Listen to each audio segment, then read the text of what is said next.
Hello and welcome to the Pride Pod here on Loud and Proud Orlando, live on another Monday night to talk everything Orlando Pride. I am your host, and I don't know what I was saying there, Luis. I am your host, John Okay. Rollins, and my co-host is here, Luis Carlos Pineda.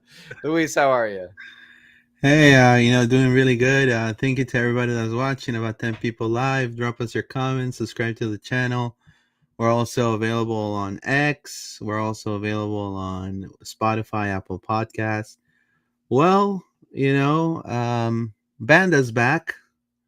And that's really pretty much it. I mean, Banda's back. There's a new sequence. In attack with Ali Watt and Barbra Banda. It seems to be working. Hopefully, we get to see that more.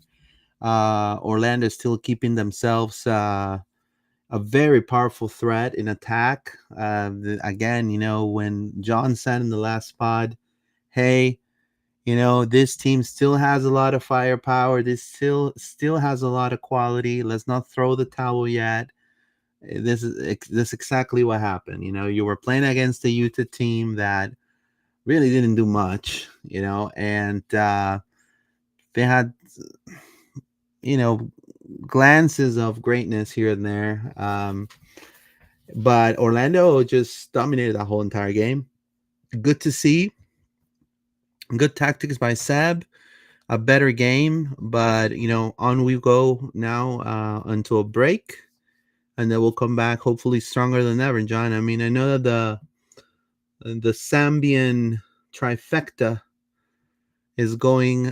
They already left the United States to Zambia to represent their national team. So a lot of excitement coming up. So today we'll be talking. I don't know if you want to say the actual topics, John, right here. Yes, agenda for today. So we're going to talk about the first ever Orlando Pride hat trick scored by Barbra Banda. Of course, it was always going to be her. Review of the Utah Royals 1, Orlando Pride 3, the last game. Then we're going to talk a little bit about international call-ups. No game to preview this week, as Luis said. Um, this is a good time for us to have a break, I think, as the Orlando Pride team, right? I think we need a little bit of a reset. We got that win to get us over the edge, but we're still not, I don't want to say we're in full flow, but I think we need a little bit more time. So some time off here, I think, is good for us, Luis. No, correct. We're going to be reading all your comments, so stay tuned. We're going to start reviewing yeah, we're going to start reviewing the actual Orlando Pride game. Orlando Pride or Utah Royals 1, Orlando Pride 3. It's at America First Field in Sandy, Utah. Beautiful mountains you could see from the outskirts. Beautiful, beautiful stadium where it's located. It's like a painting, But it was definitely dominated by Orlando's offensive prowess, especially in the first half, where Barbara Banda literally scored that hat trick. And then Mozingo scored the goal against the Pride. I will say it kind of caught the backline sleeping a little bit. They weren't as fast. I think it was Kylie Nadaner. I think she kind of Mozingo was a little faster than her. And but again, this is the first hat trick of the Zambian striker on a purple jersey. Also, the first hat trick in Orlando Pride history. Um, so tremendous. Is the third one that occurs in the first half of Barbra Banda. So it was a lot of versatility and a lot of clinical finishing, which we didn't see the past few games. Now, do you feel, John, that maybe this was because of Utah? Because Utah didn't really defend very well?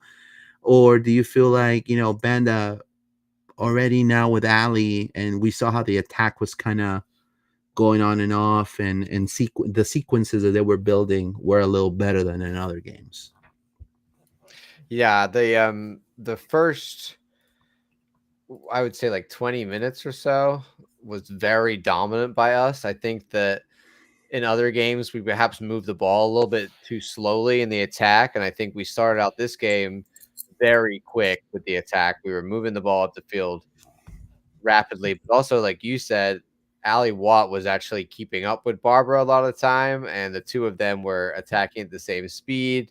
I just think there was a lot more awareness of where their teammates were, connecting passes, making good, decisions in the final third. I really feel like that first opening 20 minutes, even though we didn't score all of our goals there, was when we looked really good. We got that one. Then we had the setback of getting, one back, but we didn't let our heads drop. We didn't stop the attacking. We just kept going. And then it was just really a matter of time before Barbara got another one. And then she got another one. And at that point, it was like, okay, how many is it going to be? So a great starting performance. I think that obviously with her getting a goal in the 6th minute shows that when you come out of the blocks like that, Luis, and you're very aggressive at the beginning of the game, it's definitely worth it to kind of unsettle a team, get them on their back foot, and use a lot of the energy you've got right at the beginning, because there's no point in leaving it late, right? It's better to score early. And like we've had before, and we've said a lot, and this team knows this year, we have a tendency to go down a goal, and then we're chasing the game. And that's the game state. Barbara last game talked about the fact they don't want that to happen. That didn't happen because we came out of the blocks firing, got that first goal. Yes, Utah replied, but I really felt like we put them on the back foot. Now, clinical finishing of Barbra Banda for sure. The hat trick was set the tone of the game. Was it ever going to be anyone else? I feel like when we signed Barbara Louise, I think we probably said this on the pod that she was going to be the first person ever to score an Orlando Pride hat trick. Yeah, It made total sense that it was going to be her, right? Yeah, for sure. But also, we were talking about how McGlynn is a great keeper, and how Utah was able to get some results. So there was a little bit of uncertainty with Banda, but I think she put those to sleep. I mean, it's just the tone that she set was tremendous. And yeah, I had no doubt that she was going to be the first one that was going to score a hat trick for sure. One of the best strikers in the world is showing her dominance, and I think exploiting those vulnerabilities for Utah, like you said, it kind of came a long way. And, again, it's a first half dominance and capitalizing early, which we kind of missed, in the past few games, the 7th minute. And I do want to give two praises to these two players. And I want to know if you feel the same way, John. To me, aside of Banda that had the hat trick, that is definitely deserves to be the best player in the whole entire game because of that. To me, I think this was a turnaround game, and it looked like the Haley McCutcheon of 2024. I mean, she was not only the one who provided the assist on the third goal, which to me was the best goal that Banda did out of all of them. And she was just her and Ali. And again, I mentioned Ali. The pressing, that heavy press that the Pride would do to choke their opponents. We saw that again, and hopefully she's not, she exited due to injury in the 84th minute. Hopefully she's good to go. And I'm sure she will. She has a big break, so hopefully it's nothing serious. We haven't heard anything, but her vision and the passing of McCutcheon and Ali Watt were keys to Orlando's dominance in this game. I don't know if you feel that. For sure. I think that you were skeptical, Luis. Last episode, we talked about the 5-back. But I think this showed the 5-back can work when they just do it right. And I think a lot of the issues you have with the 5-back was the offensive issues. I think we defensively, yes, we gave that one up to KC, but come on, it's KC and Chewinga, right? So I think defensively you saw here, apart from that one moment where our line was so high and it was a really nice ball through for their goal, we look really good in the 5-back. McCutcheon, um, played really well there, man. I think she killed it in the middle of the park. Like you said, the high press is significant. I also think Morgan Gautrat had a much better game. This one was with really good distribution around, but finding the wing backs, finding Carson and Oyane coming up on the far sides, getting those balls in. I think overall the press and just the connecting of the passes, Luis. I think that was something that we talked about in the last few episodes where just the quality of just simple passes was going wrong, and that was causing us issues. In this game, especially in the first half, we seem to be connecting all of our passes, making our good sequences up the field, getting wide players involved, getting support to Barbara. Not all the time, because sometimes Barbara just goes off because she can. But I genuinely thought that it was a much better improvement compared to what we saw against KC. Yes, against a lesser opponent, but you can only play who's in front of you.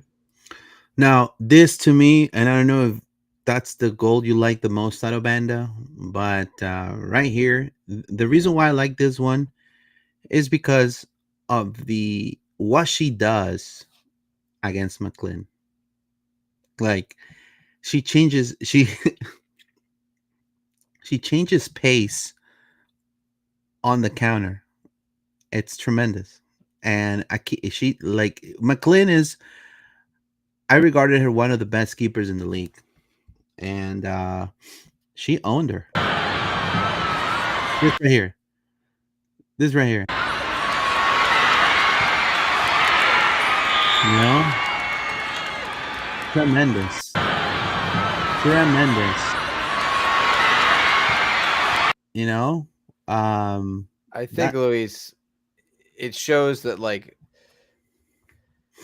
sometimes when you're as fast as Barbara, instead of just running full pelt, what you want to do is actually slow down and then use that, like, burst of speed like she did there. And I think just that, different from other games where she would just sort of run aimlessly, I felt a lot more direction to what she was doing. And like in this one, she goes right and then she opens the space up for herself to take the shot. The second goal, she sees there's the near post as an option. The third goal, she takes it on that. So I just think the intelligence and the fact that she's lifting her head up, looking at where the keeper is, looking at where the space is, looking at where the other players are, support players, right? She almost got a great assist to Allie at one point to reply for the one that she gave her. So I think just in general, Barbara was much more connected and more aware of what she was doing in the attack and less, sort of just running without a purpose. This was very much like, oh, I'm going to attack the spaces. I'm going to go where the keeper and the fullbacks and the center backs are not, so that they can follow me, drag them out of position. 110% agree. Better game of Ohaine. Really class, man. Don't forget, she's a World Cup winner. She shows it all the time. Yeah, good to see Corey Dyke. She was like right there as almost like a center back kind of. Yeah, Corey Dyke doing that left sided center back instead of Carey in this one. Yeah, I mean, tremendous job. Again, the different positions these players can do, was making this team strong, and those are the type of players. That versatility is what Haley Carter and Seb Hines are bringing into the team, which Orlando never had before in the whole entire tenure. Which later on, I want to ask John what he thinks about Oz's. Oz did a phenomenal graphic today, and I want to ask John his opinion on some of the characters that are on that graphic right there. We'll discuss later. We'll talk about this later because I've got some info on that. Yeah, look at this right here, Ohaine right here. Orlando's 5-2-3 out of shape. And then right there, Allie just runs with such determination in this game. It's like, you're not going to beat me at all. You have no chance. Right side, Watt, runners in the box for. Now, mind you, you don't allow Bandit to have that much space. I mean, that's just the backline's fault too, in a way. Didn't you feel? I mean, it's just horrible defending right there. Yeah, I mean, Utah are not known for their defending, right? They're not a good defensive team, and we saw that. But also, just don't underestimate that ball from Allie and the movement from Barbara to get in front of her player. Like she's still got to make that move. Yes, the defense has to be more aware, and a better center back would stay in front of their player there so that they can't get the ball. But great cross by Allie and great movement by Barbara, because look, she sells it. Oh, I'm going to go inside. And then she comes outside just at the last second to steal that ball away and put it in the back of the net. Yeah, phenomenal, sequence that started with Oyane to Ali Watt, and then the cross was just beautiful to Barbara Banda that didn't miss. Now, this right here, this is what I'm talking about. This, like the way, I mean, I don't want to Yeah. sound mean, but I think she tripped on her own, but like, just look, the change of pace just on that 1v1 is like that little burst of energy, like you said. I think she thought like, oh, I've got this. And then Barbara was like, no, I'm here. And she was surprised. I don't know what happened there, but yeah, Barbara just, Yeah. that was like, when you see like a Hail Mary and then the guy just runs it the whole way down the field.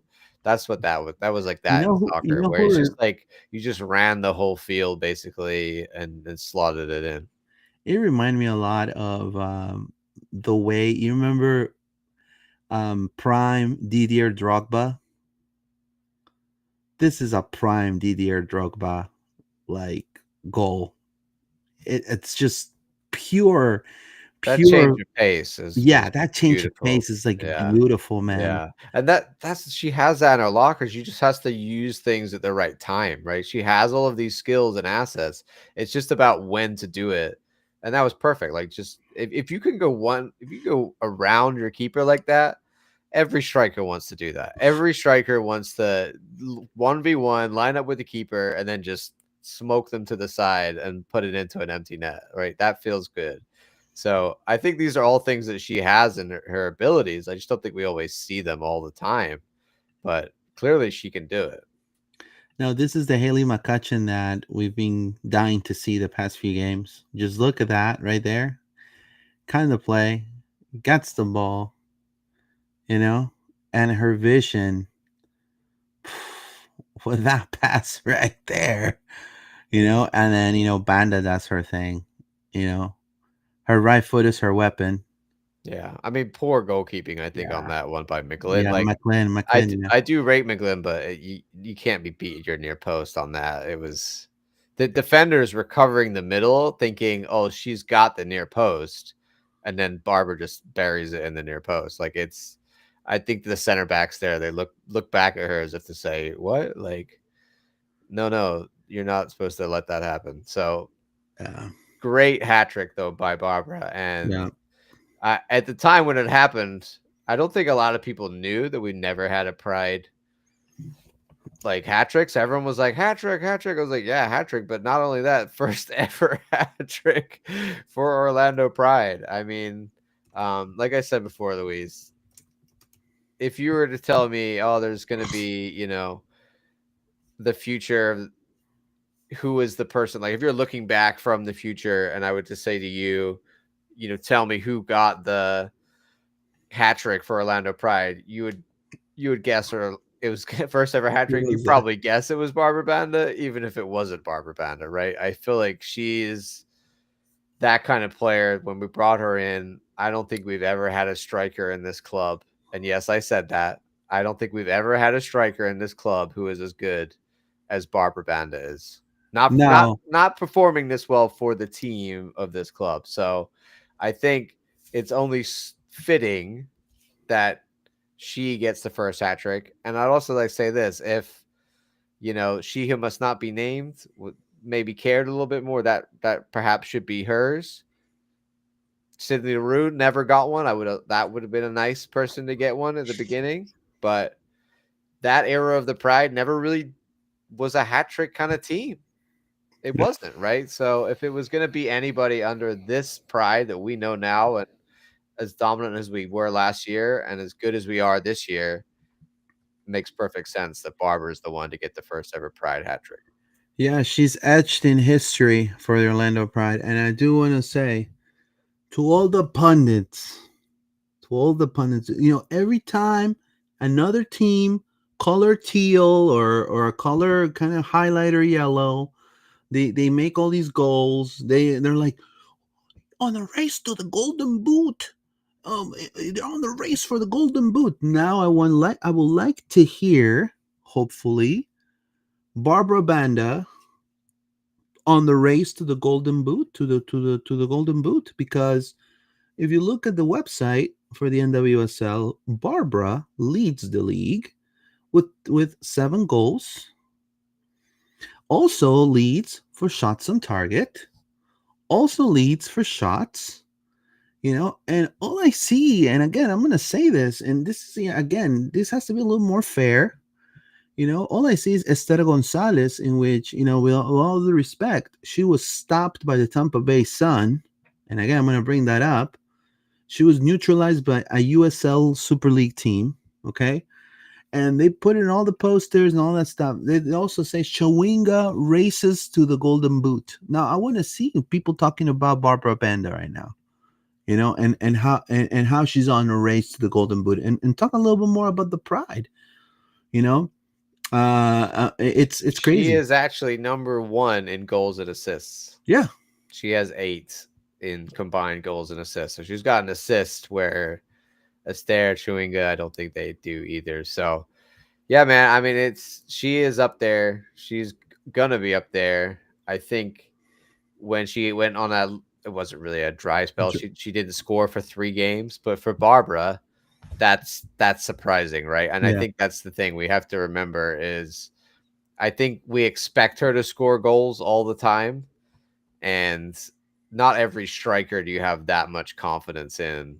There's so many teams that I've supported that you'd have a guy out there and you're like, maybe he'll perform today. I feel like Barbara is pretty much a guaranteed goal scoring number 9 as you can get in women's soccer. For sure. 110%. I think if other clubs around the world are like, we need goals, and I've said this before, if we're, Lyon or we're Chelsea or whoever we are in the women's soccer world, that's one of the biggest, like we are, I'm going to come after Barbra Banda and I'm going to throw the bag at her. So I hope that doesn't happen for a good while, Luis. And I hope that when it does happen, Barbara will go off with our graces. But for right now, she's an Orlando Pride player and she's killing it. For sure. Of all sad words, I hate international breaks, but this one comes at a good time. You're completely right. Of all sad words. Thank you so much for your support. Shinta0013. The next 4 matches are against lower table teams. You're completely right. This is our opportunity. Yep. Surprised it took her more than 1 season to get the Hattie. Look, I agree with you 110%, but you're completely right. These next 4 matches, they're going to be W's. And we just got to wait for the people up top to slip. And then we're right there. The goal, just like Seb says, in the end, it's not, this is not a marathon, right? It's not a race, right? It's a marathon, right? So I think that's what he said. Yeah, it's not a sprint. It's not a sprint. It's a marathon. There you go. So it's we could still make it and win it all. So for sure, I we'll talk in a little bit about the wider table, but after you lose a few games, Luis, and after the high of last year, I think a lot of people were starting to ask questions about this team. But like Shinta says, the games coming up are very winnable, and I think we're in a good position to accelerate ourselves back up the table for sure. This one was a good, solid win. I do feel like we kind of then in the second half, I don't want to say like we rested on our laurels because I don't think that's the case, but I think we were just a bit more pragmatic and we said, let's just defend a bit more. And we didn't think Utah had enough quality to break us down. That we were right. We were going to get chances on the counter. We didn't really take any of our chances in the second half, which is a little bit disappointing. I think Summer Yates came on, Luis, and looked very bright. I liked a lot what I saw from Summer. when she came on in the second half. I think some good combination play with her and Marta. Both came on and were kind of playing the Ali Watt and Angelina roles from earlier in the game and looked good together. I think there was some nice intricate passes. We could have got a goal from one of them in the second half. It just wasn't meant to be. And we just a nice professional, see out the game. Don't need to go after the fourth and fifth like too intensely. Yes, we tried to get more goals. We didn't go fully defensive, but we weren't pushing it. And I think that's important. Is just like you said, it's about being smart. It's about being pragmatic sometimes, getting your win, going into a place where we knew we could get the results, coming out aggressive at the beginning of the game, getting the goals, and then being like, we're one of the best defensive teams in the league. We don't need to score more goals because we know you're not going to score anymore. So a very professional turnaround, Luis. I expected more of I thought Ali Setner was going to be more of a threat, to be honest. And I think this is one of the issues that the Royals, aside of being hampered with injuries, which weakened, I think, their midfield tremendously, and just not having a lot of depth. And Orlando, it's a team that not only is relentless when it comes to when they're motivated. Orlando is a really dangerous team. They have a pace that it's like undeniable.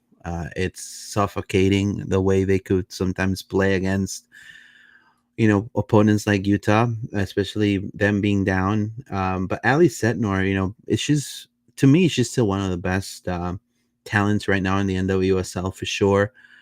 A lot of future ahead of her, a lot of showing promise, but I thought she was going to be a little more intricate, a little more tough, giving a little more trouble. But I mean, there was no contributions from her at all. No.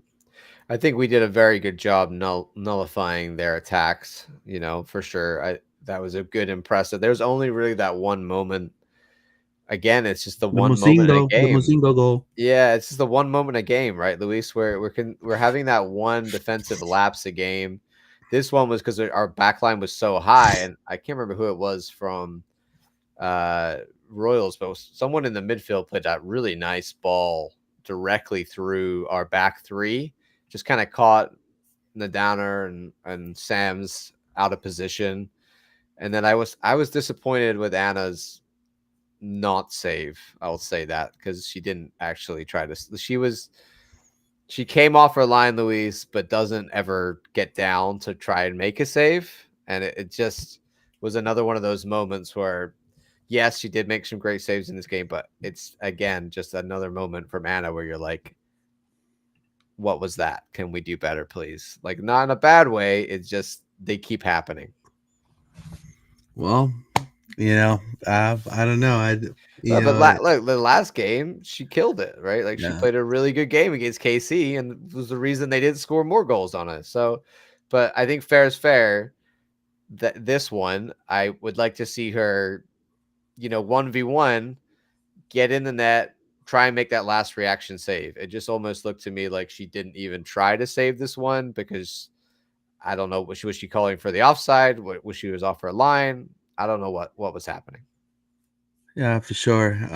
Definitely is an exciting game. Hopefully it's a turnaround game. And now, like Oval said, Ward says, the international break comes in really good time, John. Really good time. Really good time. Yes, it does. Quickly before we talk international break, let's look at the games we got ahead. I got that here for us. Sure. Just as we've been talking about them and what is going to be easier, right? Of course, international break, then we'll be back with a home game against Houston. If you're not aware of the table, Houston, not doing so great. Bay FC then away the following week after that. We're also away again against Racing Louisville, and then home again to the Utah Royals, and then we're home again against Racing Louisville. So we got to play Utah Royals again, Racing Louisville's twice in this run of 6 games that we've got here before we then play Kansas City again at their house. Not until August 16th. So the next massive game, the next top game, in my opinion, and probably yours too, Luis, we've got is 6 games away or 5 games away from now against Kansas City. So I think this is a real opportunity to start picking up a lot of points. Hopefully, Luis, we're getting all the points out of this. Like, I think every single one of these games, home or away, is winnable. And if we look back at what we kind of went through, the beginning of the season, obviously Chicago, but there was a tough run here. We played Gotham, San Diego Wave, who are a very good team this year. Seattle Reign, not easy to go all that way in their house. Washington, Angel City are improved. Then we played Portland. Then we played, North Carolina. I feel like we didn't realize it, Luis, but we were really in a tough start with these games here. KC Cards, Kansas City, etc. Now, this part here where we've got these next 5 games, this is our, I don't want to say easier part, but let's just say slightly less difficult, right? Not as many tough teams in a row, some home games where we should be able to beat easier teams or, not as strong teams, let's say. Look, I don't know how you feel about this, but I do feel that Houston is going to be a little tough. And I think the reason why, and again, I know where you're going with this one. I think it's, you'll have Fabrice Gautrot. It's on the other side. It's on the Houston dash side. I feel like Morgan is such a professional. Like she's gonna, I agree. She's gonna play probably, and undoubtedly she'll probably beat her husband's team and then say, "Yes, that was my job. Sorry, honey."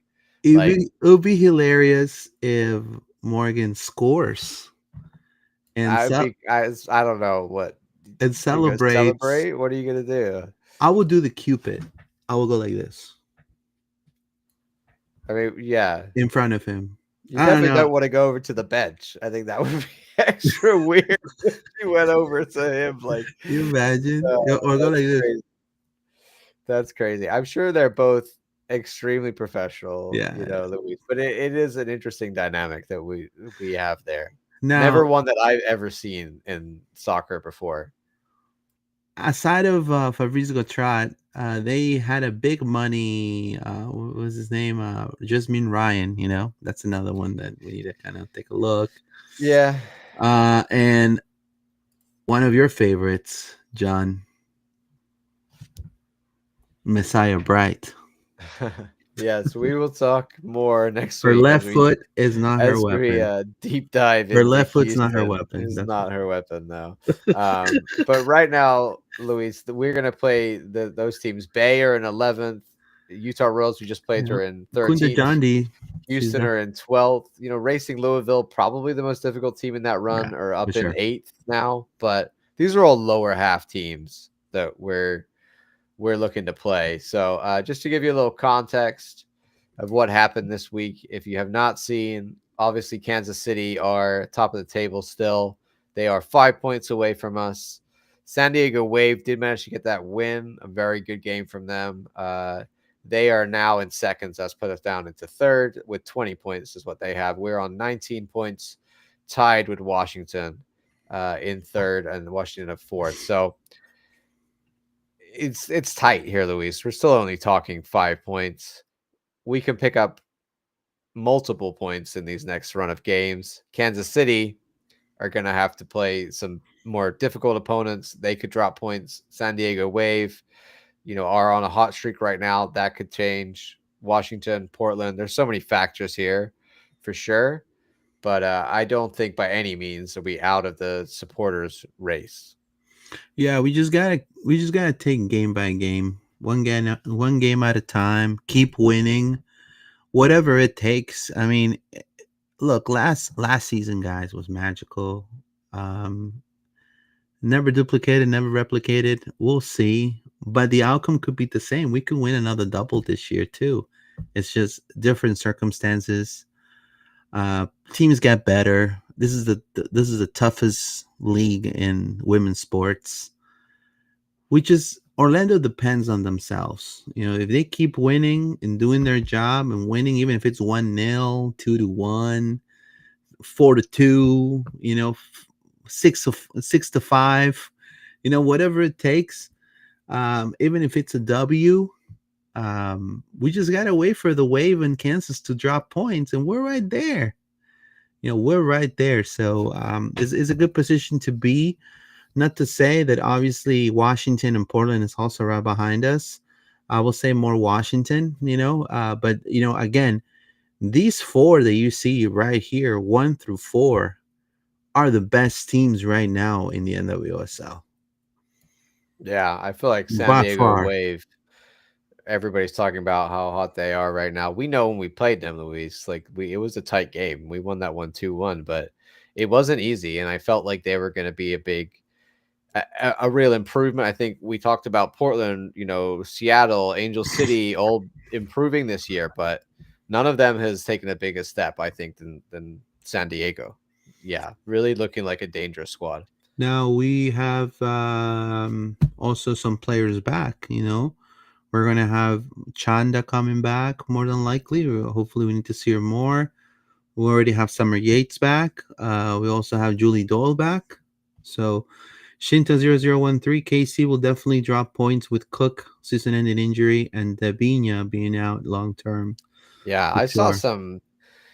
Just to talk on that for a second, I know other people have seen this too, that there's some KC fans that were calling Orlando Pride players dirty and saying that like we injured their Whatever. intentionally injuring their players. Like I'm sorry what happened to your star players, but this is women's soccer. This happens to every team throughout the league. And Dabinia, but there was no malice in any of these challenges. I don't, it was just unlucky that their players got injured. And also they, there's like that meme and they're like, hey, we won in Orlando, but what did it cost us? And it's like, okay, what it cost you some injuries. And that's part of the game. So I think it's crazy that other fans would try and label our players as dirty and trying to, do something like that, Luis, because I think,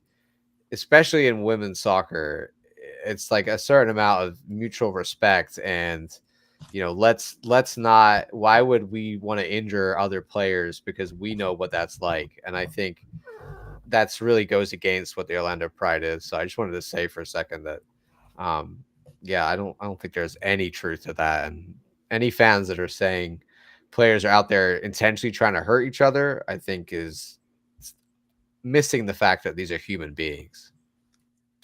If you hear any pundits having that type of thought behind their tweets, behind what they say on TV,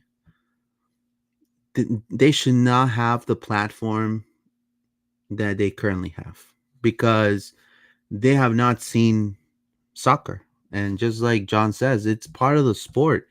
It happens, and it's not with ill intention. There are teams that are gritty. There are teams that are masters of the dark arts. There are teams that are, no team is perfect. Now, those injuries happen, or it has happened to Orlando in the past. Like if there's a really bad tackle and it looks intentional, and I'll always be like, yo, that's, but none of that was like, so that's crazy to say. And again, is this whole Orlando versus everyone mentality that we've already experienced with the men. Now, because Orlando Pride is so hot, it's being replicated with the women.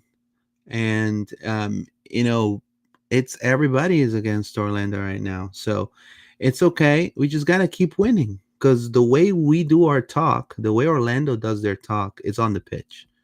It's on the pitch. It's playing winning games, whatever it takes. That grittiness, that physicality that Orlando has, and the way they make their home games so hard for other teams to come in and play. That's what we got to be known for, And we do the talk on the pitch. Let them keep talking online. Let them keep, spreading out false accusations. Let's just keep winning. And also, any of the top teams in NWSL are also like that. Like Washington got their 1-0 win in our house from being gritty and Hmm. defending and hitting on the same thing that Kansas City did. So I didn't see. Honestly, I think it was two teams going all out, and that's what you want to see. That is the game of soccer. There are gonna be injuries. I just think it's crazy when people try to label players as intentionally doing that stuff. Plus, Vlatko says that yeah, when it comes to Alana Cook, she's gone. But Dabinia, it says her injury, and he said, I'm gonna quote, um, Dabinia is not quite long term, but I'm not, but probably, That means back for the playoffs. yeah, but probably not back until the summer. Okay, so not that long, right? Yeah. Yeah, So Dabinia, not quite long term, she just got an international call up again as well. I did feel on that one. but That's probably not back until the summer. Temwa is being evaluated still. So, I mean, this is not gymnastics, guys. This is soccer. And when you put on those cleats and you win it on the pitch, and it's like that. Unfortunately, I also, we already don't get the coverage and the respect we deserve. And now this talks about Orlando being a dirty team. It's annoying. Be honest with you. yeah, Shinta, Cook was a no contact injury. Reddit is full of it. Of all side yes, words, I saw those takes as well, and it legit made me log off social media for a while because I was going to be rude. You imagine? You imagine the players reading that crap? yeah. I mean, that's what we don't like. Luis, let's get off this depressing topic and talk about something far more exciting, and talk about something that we have been waiting for here at Orlando Pride podcast, or Loud and Proud Orlando and our Orlando Pride podcast for a long time, and that is national team There you go. Carriabello. Beautiful, beautiful, Woo! Play the beautiful, Stars and Stripes. beautiful picture. It finally Love it. happened. Something I know, Luis, that I must have posted this every time they put a roster out. I see people all over Facebook, X, Instagram, every social media, every time they're posting about the national team being like, where is Carriabello? Not just Pride fans, U.S. national team fans that are like, why are you not looking at this player? Finally, Carrie gets what she deserves and gets the call up, Luis. Phenomenal. Yeah, it is. It's definitely amazing to be called up by your national team. I would imagine how proud she feels, and her family as well. Tremendous job. I mean, to be and it was meant to happen. I mean, she's been so influential for the Pride since she arrived from Penn State. I mean, she's been influential in the collegiate game as well. She was influential. So this is a player that it's level-headed, is ready to rock and roll. She has firepower up the wing. Last season, she looked like she was from Brazil or something. The way she was doing these 1v1s. I don't know if she's learned that from Marta, but I mean, there was that footwork that she has is tremendous. So she's definitely going to give a lot of. She's going to put a lot of smiles in people's faces playing for the national team for sure. Um, and Emily Sams is there too. Hand in hand, two Pride players in the national team. John, it couldn't be any happier. Yes, indeed. Emily Sams getting the call up once again. Yeah, I mean, that wasn't surprising to me. Carriabello, I wasn't surprised from a point of view of like she deserves it 100%, but I was surprised that it finally happened because it almost felt like it wasn't going to happen. I We always assumed that the players want to go. I think there was some camps that maybe I don't know if she was offered the chance and didn't take it. or she might have been offered before now. But this seems like this was the first time that we've all actually heard about them actually approaching her and getting into the camp. So I don't know, Luis, but it was a long time coming. It's finally here. I'm excited for her at left back, man. I think she's going to cook. I really do. I think there's a lack of quality left backs. We talked about that. I know there are a few that play around, like one that just won the Champions League. But young left backs coming through. I know Carrie's like 25, but she's definitely not as old as Kruger. So there's a lot of positive reasons why she would get that start, and she can play all the way up that left side. I think Emma likes her attacking fullbacks, and I'm struggling to think of another left back option right now that's as good as Carrie can offer for this women's national team. So I really hope that we see her get some minutes. They're playing, is it China twice? I know they're playing China on Saturday. Yeah, they're playing China and China Jamaica. Twice, right? Jamaica, sorry. Jamaica. Yes, China on Saturday, Jamaica on Tuesday. So, I mean, come on, Luis. If she doesn't get on the field for one of these opponents, this is easy call-up territory here. We're gonna go search for Emily Hayes. I don't know much about the Chinese national team, but I don't think I've never seen a Chinese player in any of the leagues I've watched of women's sports. Jamaica, Bunny Shaw, does she play for them? Yeah, I think so. Yeah. That's it. That's all I can think of. So I really feel like this is a good opportunity for Carrie as well as Emily. Yeah. Emily still needs real minutes. She's getting call up, but she needs actual minutes. And you know who's next? Corey Dyke. And I'm gonna say right now, let's just put the Orlando Pride defense out there. I'm telling you. Well, I Ms. think Hayes, if China and Jamaica score one on you, let's go the Ghostbusters, man. Let's call Orlando Pride right now. Let's call Haley Carter. Hey, Haley. I do think it was really interesting, and I want to praise Emma Hayes for this, that she called up Lola Banta, because although Luis, we don't like the fact that she's a pundit, I do think she's a great player, and I feel like she has been one of those players that's got completely overlooked for the national team their whole career, even though she could have been called up many years ago, and now finally at the age of 32 gets the call up. Because I think Emma Hayes more looks at it like these are positions and these are players that I need, and who is out there that can play that at the highest level, and she needs more defensive mid options. Why not go get Lola Banta, right? And I think that gives me hope for the likes of Haley McCutcheon. Some people were saying, and us the same, Luis, like maybe the ship has sailed for someone like Haley or Kylie 100%. Nadanner, for example. We didn't think that they would get options. We thought Emma was just going to give out a lot of chances to the young American national team players. But if you're going to give Lola Banta a shout, I would say, arguably, you should give Haley McCutcheon a shout for sure. And you know how much she will love to play for the national team. Yeah, I'm sure. And I would say that she... Yes, definitely is one of the best midfielders in the league. You will ignite a fire that will never get extinguished.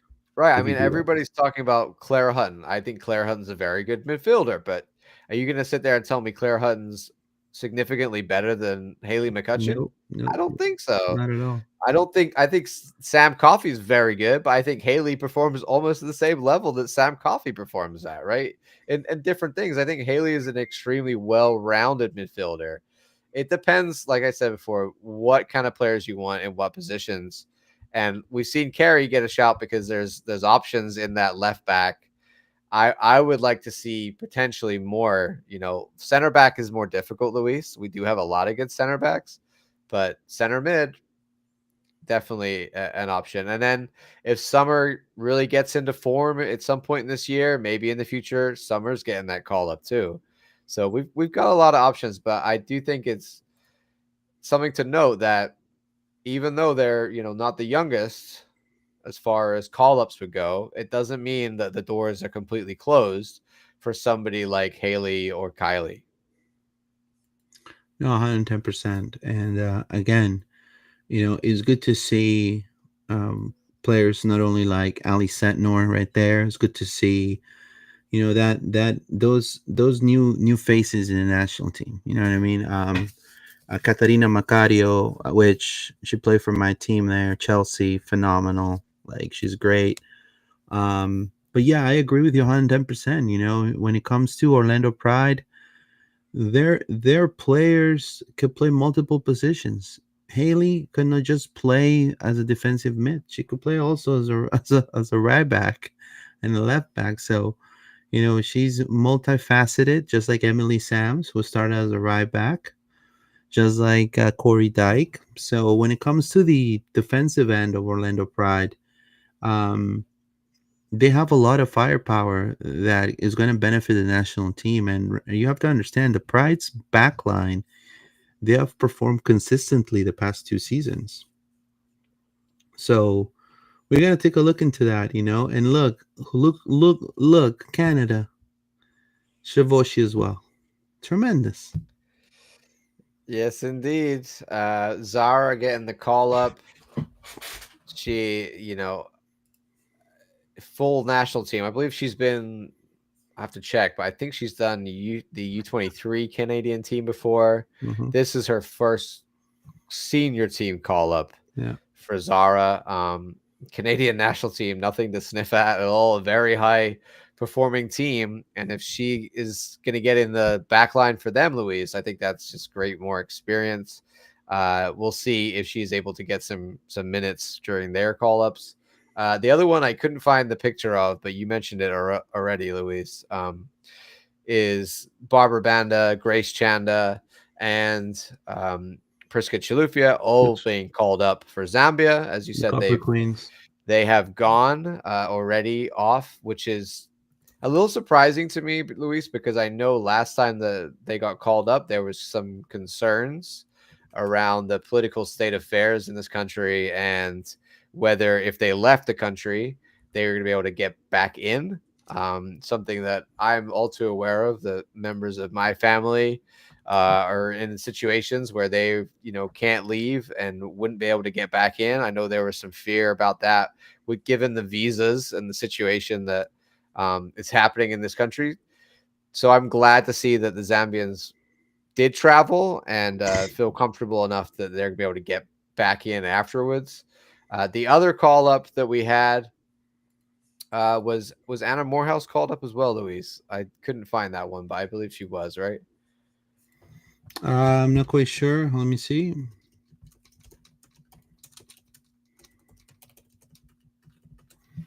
I have to check on that one. I know she was. Right? Yeah, she was. Yeah, she was. So Anna Morehouse, I believe, was the last of the call-ups we have. Do we have any USA U23? Ali Lemos, did she get called up? No, I'm not aware of that. No, I don't think so. But a lot of call-ups. Actually, no, I don't think Morehouse was called up. Morehouse was not called up. Yeah, I saw Anna Morehouse receives first call up. Yeah, it's just first call up. Yeah. Okay. That's from last year. That was last year. I guess so. They happened so fast. I wish the club would put out like a international break. Here's where everybody goes. She was called up. I think we just missed it on the timeline. Yeah, we just probably missed it. Yeah, that's fine. That's what I'm saying. I would love if you're listening, Orlando Pride comms team.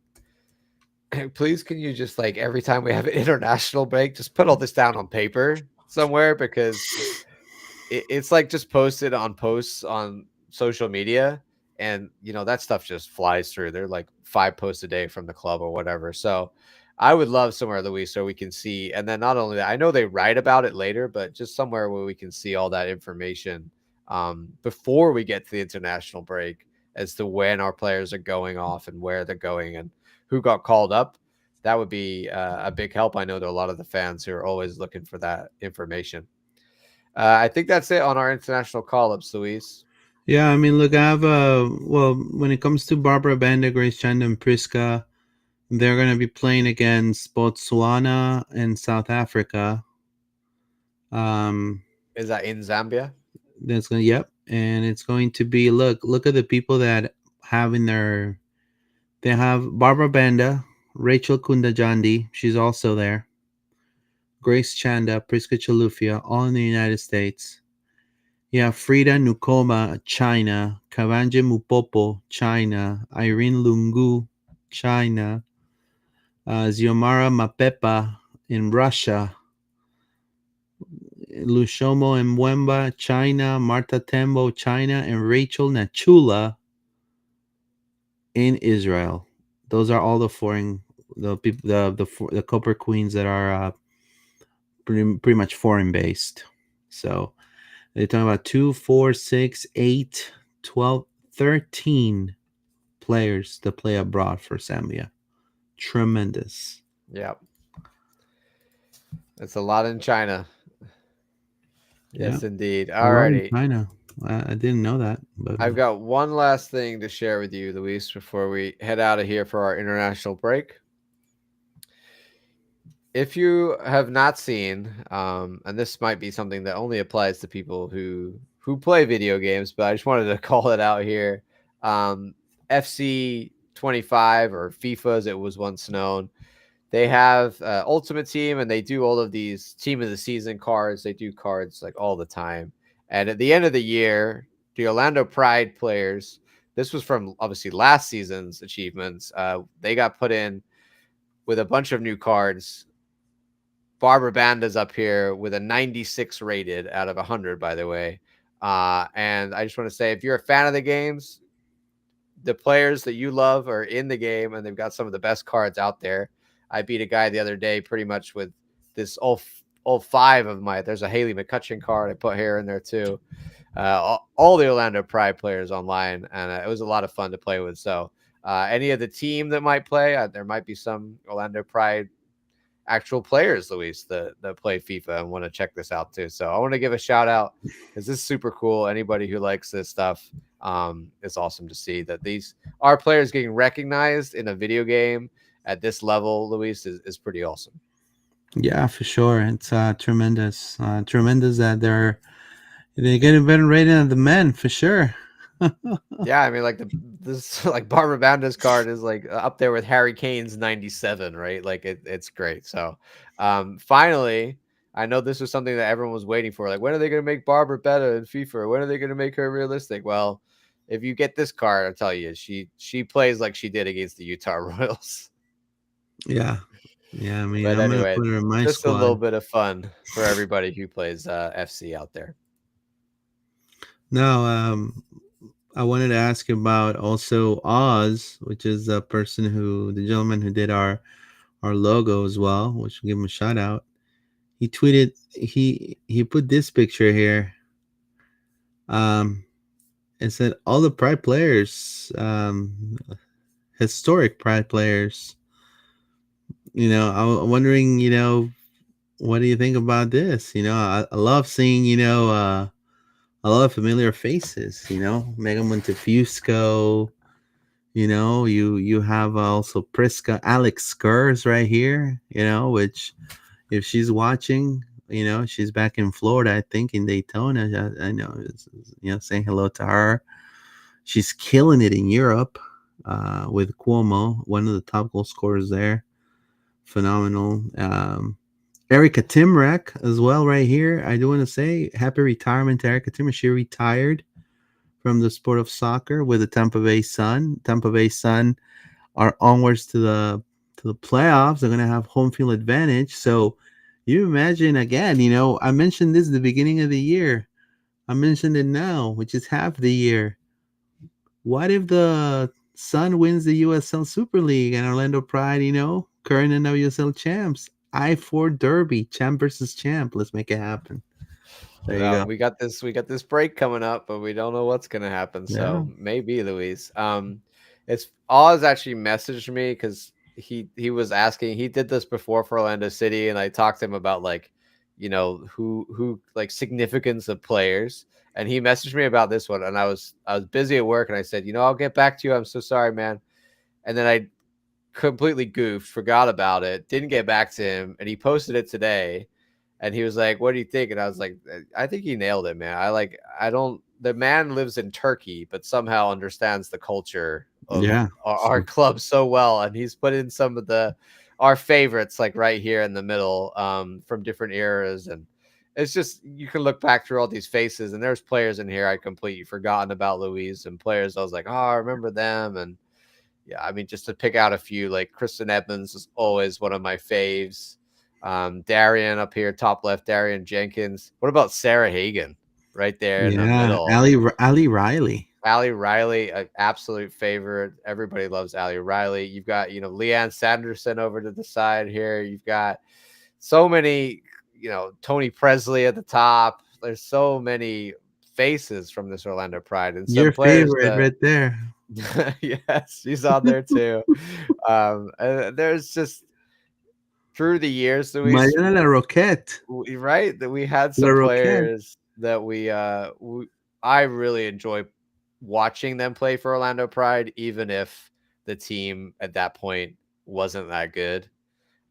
Shout out to the Aubrey Bledsoe here at the top before, not now Aubrey Kingsman, but Aubrey Bledsoe's in there as well. So should just put Look, delete Jordan Sanderson, Listro.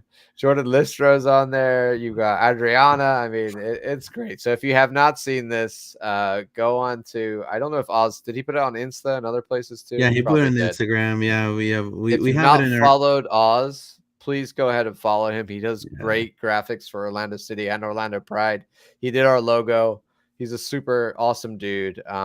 And yeah, this was just a great collage by him. And I feel dumb, Luis, because I should have messaged him back and given my opinions. I just forgot. So I love the fact that there's Courtney Peterson, one of my favorite players. Also now she's in Louisville, right? A lot of familiar faces from back in the day, man. Cindy LaRue right there. Sydney LaRue, I love Sydney LaRue. Cindy LaRue, yeah. She's a legend. Megan Doherty Howard, remember? Yeah. You got Alana Kennedy at the top MDV. There. Yeah. We just stay here and name old Pride players for the next so La 20 minutes. Roquette actually, so some news about La Roquette. La Roquette won the Argentinian League. So look, former Pride players are doing really good. Erica Timrek retired, but the Tampa Bay Sentinels doing really good. Yeah. Then you have is Lara still on loan? Did we they're loan still on her? loan. She's still on loan. Yeah, she's still on loan. Lara won in Argentina the championship. That's awesome. She was one of the top goal scorers. She scored, I think, like 5 or 6 goals. Alex Kerr left, killing it. I think she's going to be, and I'm going to say this now, I think she's going to be in a top Italian club by next year. Like a Milan, like she's going to be in a pretty good team. So, exciting. Even Messiah Bride is right here. Yeah. They're all there, man. They're all there. Fantastic. I don't think I think he would have only left out people who were like really insignificant, like barely did anything or weren't a person really of would have completely forgotten about them kind of player. Sophia Manor is there, John, right there. Yes, that was she made it in. I probably would have advised to move her out of there, but hey, we all have our preferences, right, Luis? Ashton Harris, top center. Look at that. Another one that it's here too. That's not here. It's Taylor Korniak, which was one of my the tree. I don't see the tree in there. Also, she'd stand out. You'd see her. She'd be taller than everybody else. Angar James too. She's right here too. Yeah. I think it shows as well that we did have some good players for the Pride who are still around the league doing good things. We just never really put it. Phoebe McClernand was really good too. Phoebe McClernand. Yes, indeed. All right, Luis. As much as I could sit here all day and name old Pride players, I think we should call it there on this one. Yeah, for sure. We're gonna read some comments here. Where's Manners? Is Shinta 0013? Delete Sanderson. Just kidding. Racing got a lot of former Pride players. I know. Shinta says even has Lisa Devana, Devana or Devana. Yeah. Incredible. Anyways, yeah, it's a tremendous graphics for us. Check them out on Instagram, on X as well. But anyways, John, it's gonna be we're gonna be talking about the next opponent on the next spot. So excited for this break. Yes, indeed. We will be back on Monday. Next Monday to preview Houston at home and catch up on the internationals, see what happened over the weekend, and all that good stuff. So join us then. Yeah, check us out on Apple Podcast, Spotify, X, Instagram, Facebook, YouTube on Loud and Proud Orlando, LP_podcast. Thank you guys for your support. And again, vamos Pride, John. Vamos Pride. Take care. Have a good one.